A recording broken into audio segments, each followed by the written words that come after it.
So let's not waste any time. I will kick things off with polite society. So I know you didn't see it, and you probably didn't know about this show until until I mentioned it to you, Yeah, right? I kind of okay. In the back, it was in the back of my head. I knew it wasn't more perfect. I heard about something like it, and I was like, okay, it was on a list somewhere. But like, it was really on the low priority, to be honest. Okay, okay. Yeah. Well, I saw a trailer for this a while back. I think it was on Variety or Right. one of those like just somewhere on Facebook. I just saw this thing, right? And I was like, all right, this looks pretty interesting, right? But one thing, though, like people, like critics, I would say, actually kind of prefer this, kind of compare this story to Everything Everywhere All at Once, right? Okay. And in the sense that this is something that you've never really seen before, even though it is admittedly a pastiche of things that you've seen before, right? So it's like that, right? It's like this, like just certain beats and whatnot you've seen before in other shows, but you've just never seen them compiled together in this way, right? Um, but yeah, I saw the trailer for this. It looked really, really interesting. It looked a lot of fun. Although I wish that I went into this film blind though in retrospect because I would have been blown away a lot more by just all the twists and turns, right? But just before we begin, right? So this is from a British writer and director by the name of Nida Manzoor, right? I didn't really know who the director was, right? I didn't know who Nida was prior to this film, right? Right. But I knew the show that she worked on, I believe, a while back that is by the name of We Are Lady Parts, Okay. right? I know. Which Okay. is yeah, I mean, the title alone is just, it catches your eye quickly, right? And yeah, it's just basically about this punk rock band that is made up of Muslim women, right? I mean, Right. that is just a great premise right there, right? But of course, it's just the title itself is just is what drew me in, right? And just the title alone is just like, yeah, this is feminist stuff, right? And yeah, it Right. makes sense, right? So yes, Polite Society is pretty much a feminist story, right? Or at least one critic call it a feminist fable, right? Really, when you think about it, that's the best term to describe it as, right? Right. Um, and also, just as I mentioned, Muslim, yes, this also features, minorities, right? Relatively in the sense of this world here, right? So we're centered on this British Pakistani teenager by the name of Ria Khan, right? She lives with her older sister by the name of Lena. And the actress, I was watching the face, I was like, I know, all right, I remember you from a show, right? So the actress is Ritu Arya. She was actually in the last season of the Umbrella Academy. She was Okay. Right. Leela Pitts in that show. So I remember the face there, right? But I believe the actress who plays Rhea, that's by the name of Priya Kansara. I think this is like her debut feature film appearance, or at least where she is in the lead role, if I'm not mistaken, right? But this is the first time I've seen her, right?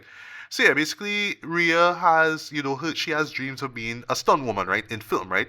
She has a Right. YouTube channel where she's just doing stunts. She's very skilled in karate, and she just does all these stunts and whatnot. So that's what she wants to do, right? There's this particular stunt woman by the name of Eunice Hutat, if I got the name wrong, forgive me, who is a real life person, by the way. And yeah, Right. she looks up to her and she wants to be like her, right? So, the older sister, right, Lena, initially she went to art school because she had dreams of being an artist, but she dropped out and, she just living home and just wasting time, right? But, Rhea just kind of always spurring her on, like, you should do the art stuff, keep going at it, right? So their family, right, it takes them to this soiree, right? That's what it's called, right? A soiree. Yeah. Yeah. And it takes place during the, well, Eid, right? The Right. holiday of Eid, right? And similar to a show that we covered last year, Miss Marvel. Yeah, it's Right. the It tap into that culture, Pakistani it's culture. yeah, it's the Right. mothers all come together and they always like talking about, yeah, this is why I want for my children, and this thing, and who hooking up with who, right? So they do that same exact thing, right? And it's true that get together, that meeting, if you will, that kind of gets the whole family to go to the soiree, right? And it's run by this this really, like, I would say, this millionaire, this really like rich woman, right?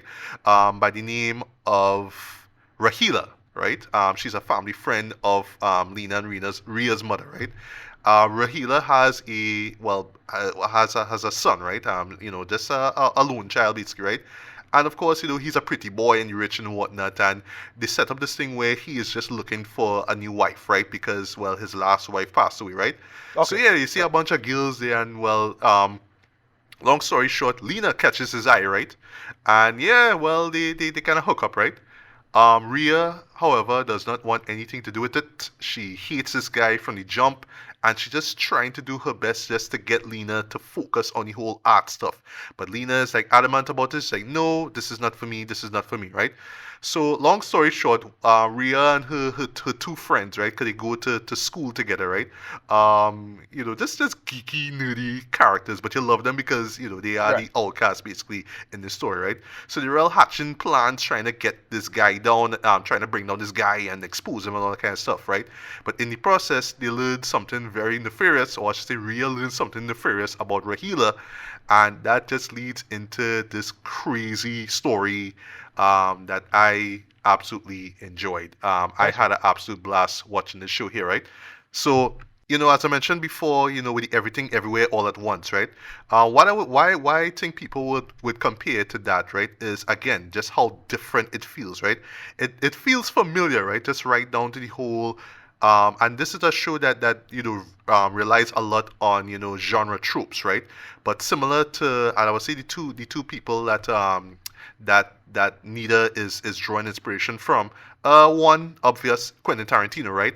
To the Right. point that she actually has chapters, right? And they all displayed in like these big bold letters, right? So chapter one, and they all like boom, like they just hit the screen, right? So she does that, right? But also the other director that comes to mind is Edgar Wright. Because it Right. has that same Right. sort of subversion of genres that you've seen before, right?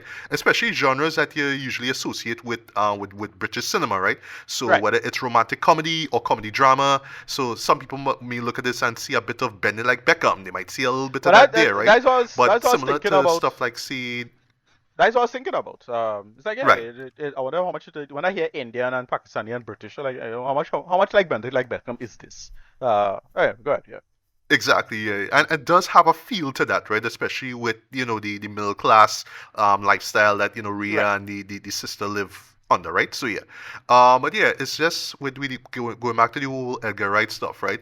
It's just how Nita subverts these things, right? So just on paper, it may seem like you're just watching some sort of silly romantic comedy from the 2000s. Like, oh, I don't want, my sister marrying you, so I'm gonna try and sabotage things, and hilarity ensues, right?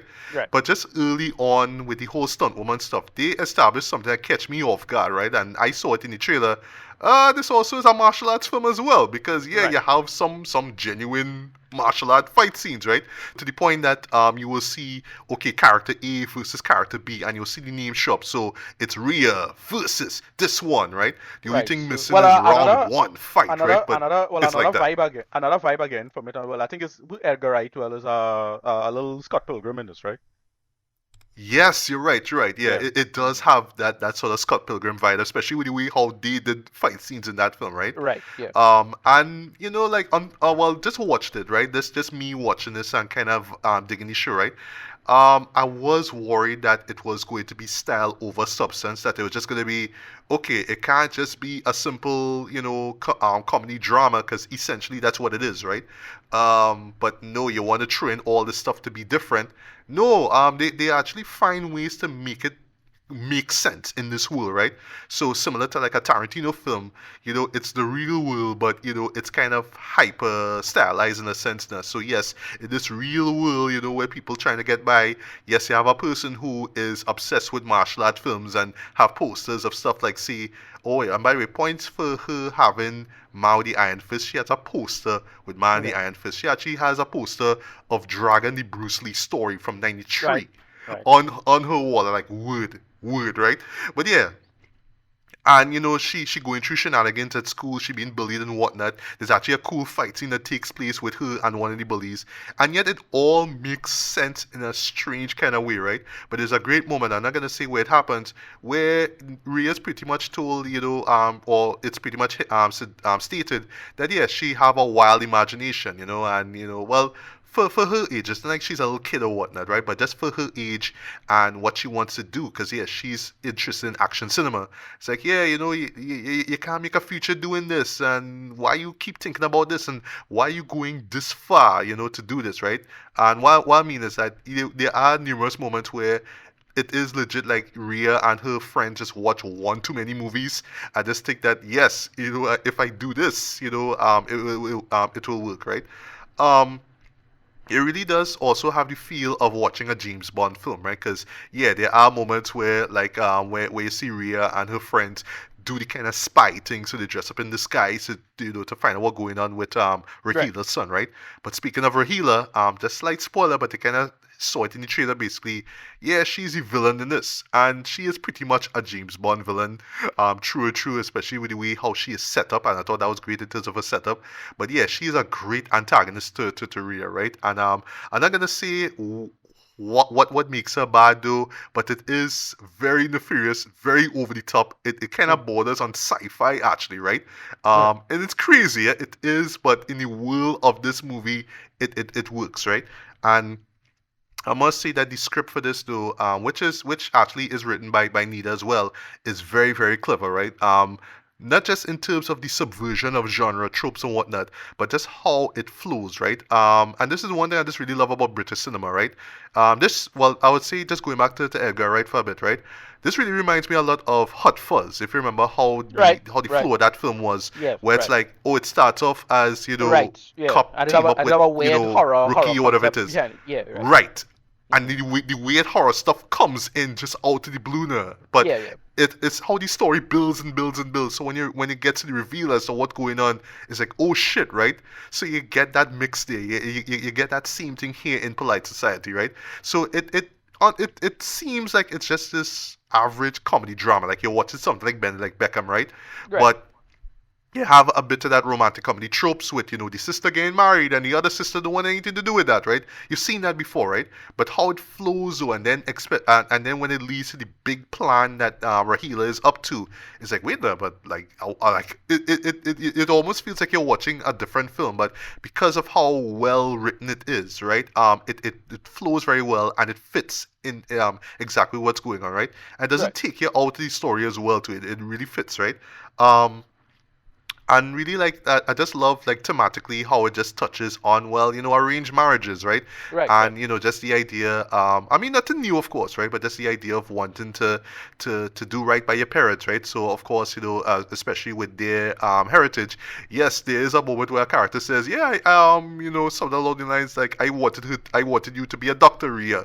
Like I think the mother told Rhea, like, I wanted you to be a doctor. It's like, look at me, you really think I want to be a doctor?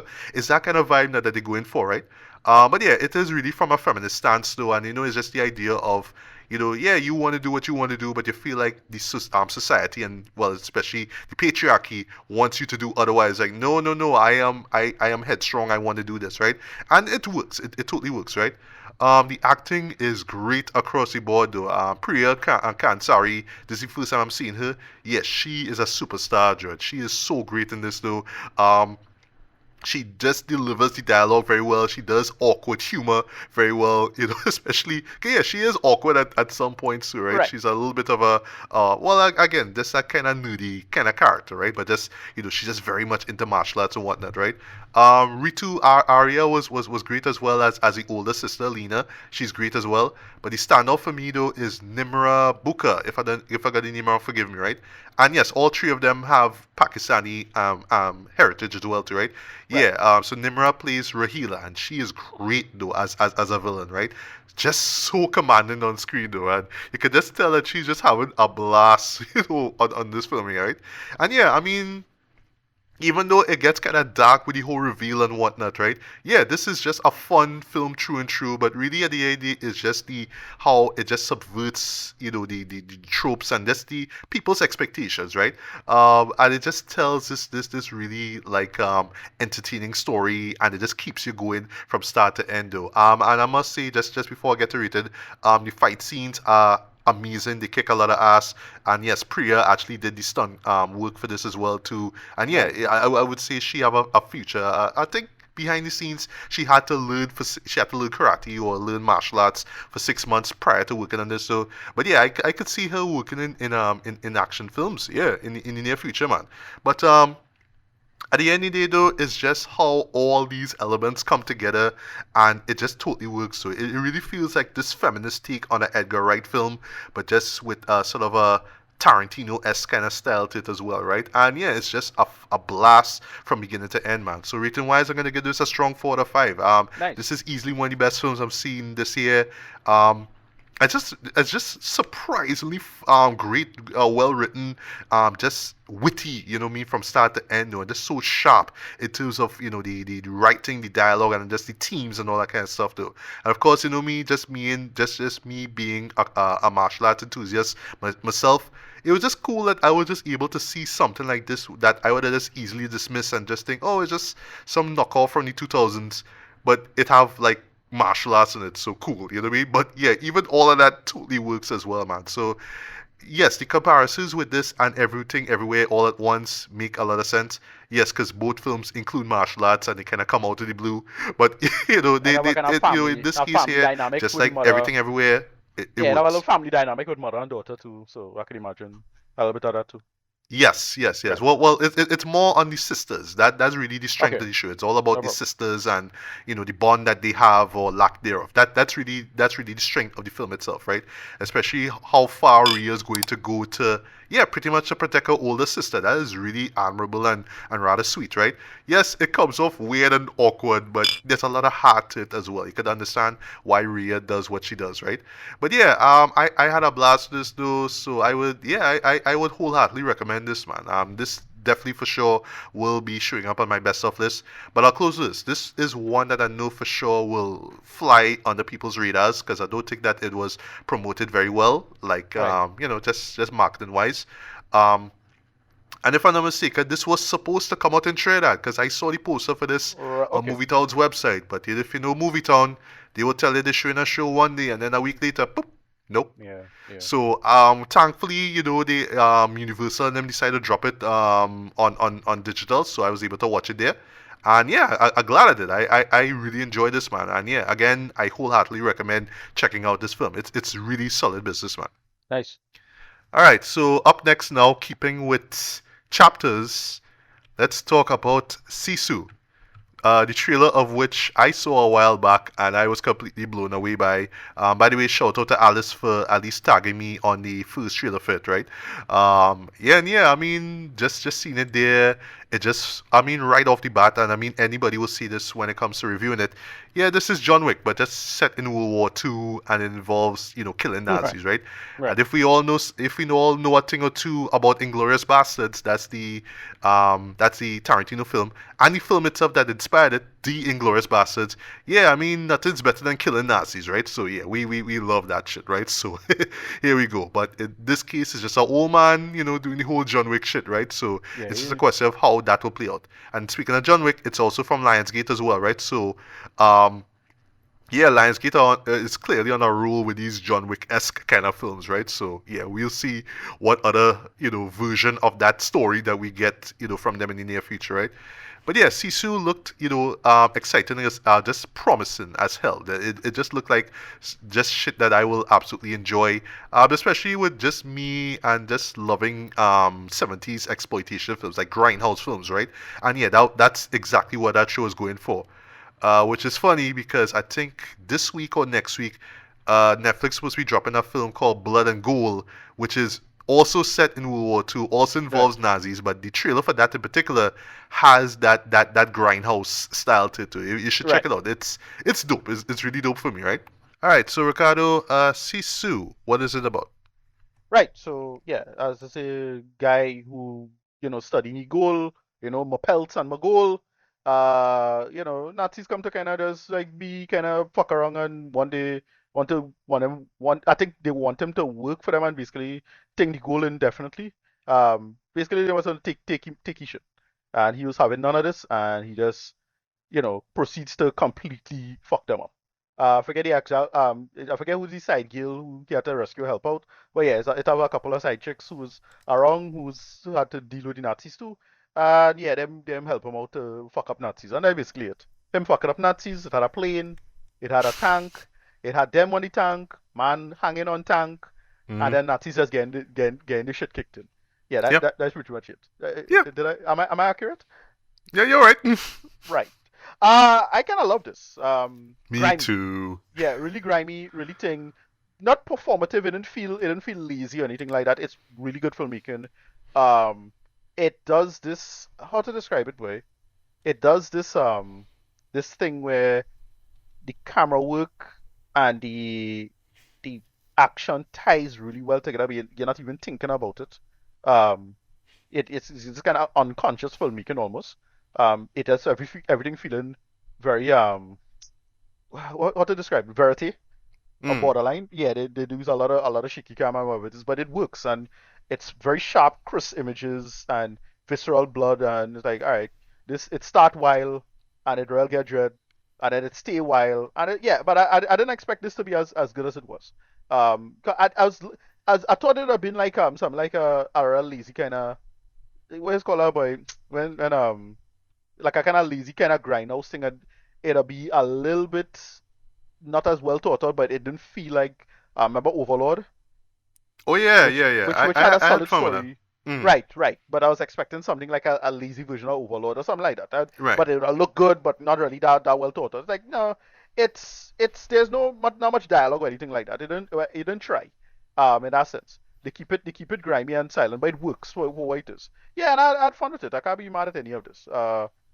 Yeah, it's a little longer than it should have been in my humble opinion, but whatever, it's fine. They tell the story, and the ending is funny. Like I like the ending. That was Yeah, yeah. yeah, Well, you actually thought it was a little longer than expected. I was actually surprised that they were able to sustain a story in, well, right. roughly 91 minutes, right, including credits, right? Because I would admit, like, after the hour mark, I was like, by now the show should either be done or wrapping up. Yeah, yeah, yeah, But it, exactly. it, it kept going, and I was like, how much more Yeah, story you could tell, boy? But right. somehow they just found a way to just keep you engaged, man. That's one thing Yeah, that I really love about this film, right? Because yeah, I had a blast watching this as well. Haha, right? A blast, right? Um, and it's just amazing that we live in times now, right? Where I think it's just because of the influence of films of yesteryear, right? I just love that we live in a world, right, where something like this could exist, and there wouldn't be any highfalutin critic that will come and say, well, you know, why is it lacking so severely in dialogue, and why we don't get a backstory for the main character, and nah. why, and all this kind of stuff, and why these why the villain's so I one mean, dimensional. It's like, yeah, it's no, a the western. show is exactly, it's a western, right? It's Yeah, it's I forgot the term. I know it's something that oh gosh, that Tarantino had used, I think was one of the early drafts or something along the line for Inglourious Basterds, like how he had envisioned it now, something like a western that was set in during World War II. I believe it was something along the line, right? Yeah. But back to our scene, I just love the fact that there are shows that just kind of exist, right? That are unapologetically what they are, and they right, just do everything so brilliantly that for you to just nitpick it and say, oh, pick it apart technically and ask about what basic structure and all that kind of stuff. No, it doesn't matter, Jed. It does not matter. right. At the end of the day, it is a genre film. That's what it is. It's harkening back to 70s, grindhouse cinema. But I just love the fact that it didn't do it in this over stylized kind of way. So no, you're not gonna see like green on the screen and all that kind of stuff. The closest thing they really get to the grindhouse stuff is two things. One, well, I mean outside the violence, the chapter titles, which I thought was great. Right. Um, and then also to the music. Like the music is, I mean, very hardened, right? Very John Wick-esque kind of grimy music, right? But yeah, it fits within that whole sort of revenge style, style of music that, we kind of familiarize movies of the 80s with, right? So it has that kind of style to it, right? But I just love at the end of the day, it's this Nazi exploitation film. That's really what it Right. is. It's just about it's set during Nazi times and Nazis getting wiped out. That's it. So why are you looking for character development with these evil motherfuckers? They just exist because they just need to die. That's it, right? I do like the little setup at the beginning where it kind of explains why the story is set in Finland, right? And also what surprised me too, I thought this was gonna just be pure like Finishner. Right. Um, but they actually talk like English. Like everybody talks English. It's just near the end. That's where you actually hear like a different language. I thought that was really smart too. Because yeah, at first I was wondering if they dubbed it like while I was Yeah, watching me it. too. It's like Okay. no, actually they talk in English. Like what I hear any accent and things. It's like yeah, they talk in English. That was cool. But yeah, it is fun just seeing this guy, right? He doesn't even have a name if I'm not mistaken. And no, by the way, he is not named Sisu, right? That is just a No. term I believe, if I'm not mistaken, is just meant to express someone's will to just keep going. You know what I mean? So they've been through the ringer, but they just keep going, keep going, keep going. So they literally will not die, right? It's like that. Yeah. Um, Actually, fun fact, he does have a name. I forgot to mention. His name is Atami, right? Yeah. But he has another name that one of the Nazi people brought up, right? Because yes, similar to John Wick, he is, the legendary soldier who did all these things and killed all these people Right. and brought fear to the hearts of men. I thought It's this that kind of was shit, though. yeah, I You thought it know? was based on a true story, but it's not apparent. Oh, it's not okay. I, No. I, I Yeah. swear it was inspired by somehow, like Probably. No, yeah, this yeah, probably. it have a couple stories. I forget who it is, boy, but this is a different. Which would be a cool movie, yeah. Called White Death. There's a guy called the White Death. He was Finnish or something like that. I think, or either Russian. I can't remember. And that is a true story. That is a based off of a real guy. So, Where did I um, hear that? Didn't Bullet Train pay homage to him? I swear probably. there was a White Dead character. I think Michael But the Shannon's guy, character. Slight spoiler who if you haven't seen. I think he was a White Dead kind of but it character. was a I guy. think. It was a guy who was a sniper. That's the whole thing. And Oh, he used to okay, eat the snow so nobody will see his breath to keep his temperature down. And he do all this grimy shit. And he wiped out a ton of German soldiers from and Russians. I can't remember. What was the story? I had to look it up. But okay. it's a guy who's a sniper. Whatever. All Uh, right, all right, all but right. yeah, That I was thinking of something like that in that same framework. Uh, well, Right, right, right. But yeah, I like that, when it comes to characters. Yeah, we don't really know anything about Atami, right? Because nice little bit of subversion that the film does here, right? So yeah, there's a moment where the Nazis talk about, the legend of this guy and all the kind of evil shit that he did, right? But you're still not sure if that's his actual backstory or not. You're kind of left like, all right, I will buy into it because of just how much of a badass he is. But maybe they kind of embellish it a bit. Who knows, right? We don't know, right? Speaking of Nazis, yes, they are evil motherfuckers. yeah, Not gloriously evil, but they're just like scum, right? That's what it is. Even yeah, right down to just having these random girls in this truck basically as prisoners, very very Mad Max Fury Road kind of yeah, inspired, right? And on the yeah, yeah. subject of Little that, bit, yeah. the outcome of what happens with those girls afterwards is very very Fury Road inspired, and I loved it. Don't mind the trailer spoiled it unfortunately, but I love that moment, right? But at the end of the day, it's about the star himself, Joma Tomilla, if I got the name of, forgive me, right? Yeah, Yoma or Shoma. Tomilla, Okay, Joma or Yoma, I could be probably wrong, yeah. right? Right. But yeah, he is great though as our hero, right? I just love that, again, taking a page from the John Wick book and whatnot. Yeah, he is vulnerable, right? He will bleed, he will hurt, he will wince when he's in Yeah, pain. It's like that. And remember, this is a practically old dude, right? But I love his motivation, where it's like, I found goal. I just want to get the goal from point A to point B. I see. But hey, Keep it here's these simple. Nazi motherfuckers anyway. All right, I don't want any trouble, but hey, they want to start Yeah, shit, so here we go, yeah. right? Right. And when it took the character to was great as well, because you're just there thinking, all right, he's just gonna waste them out. It's like, nah, he will get his ass kicked like ever so often. He will get his ass Yeah, whooped, right? Keep point like, oh shit, this man really gonna die, Trey. You know what I mean? It's real Conan the Barbarian, like the movie type shit where, yeah, right. the heroes are badass, but he will get his ass handed to him, and you thinking, oh shit, he's gonna die, but has his will to keep going, right? Yeah, this just keeps him going, and this how he's able to pick himself back up is really amazing, right?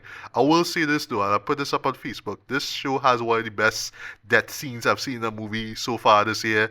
All I'll say, if you're a Kubrick fan, you'll know what to look for. But when it happens, I was like, I fucks with that Earl had, right?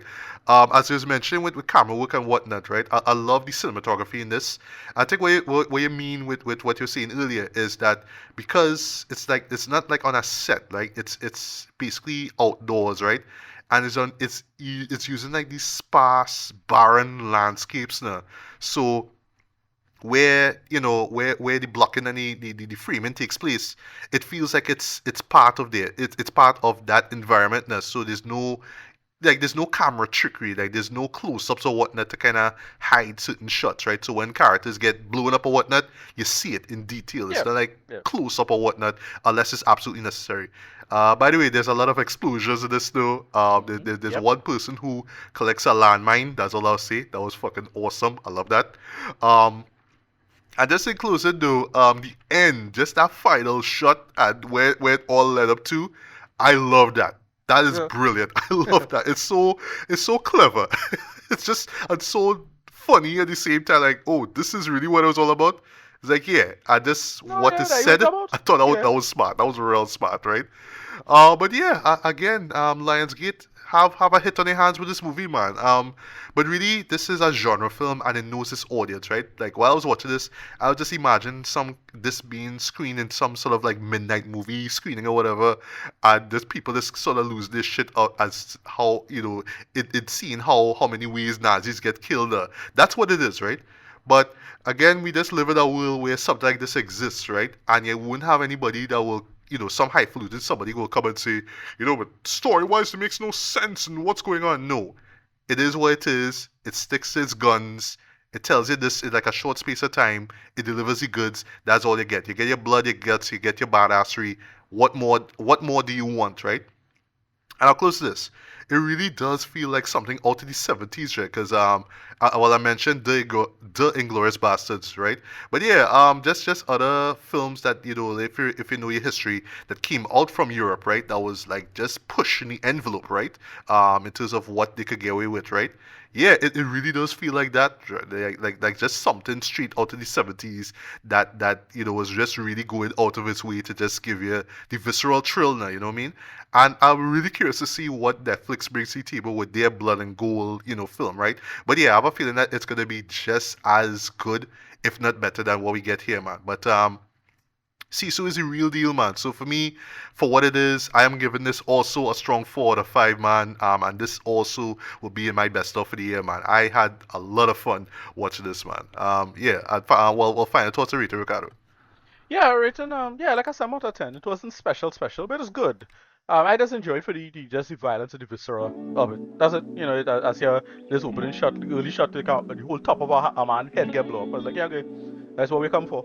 But I didn't expect anything deep. But I would have preferred if something, as you say, we live in a time where it don't have to be as deep as it is. But like, probably should care. I don't know. It didn't bother me too much. But like, it's like I know what to expect. I know what to go. I know where it's going. So like, yeah, it's fine. That's about it. Yes, I'm out of 10. Right, right, right.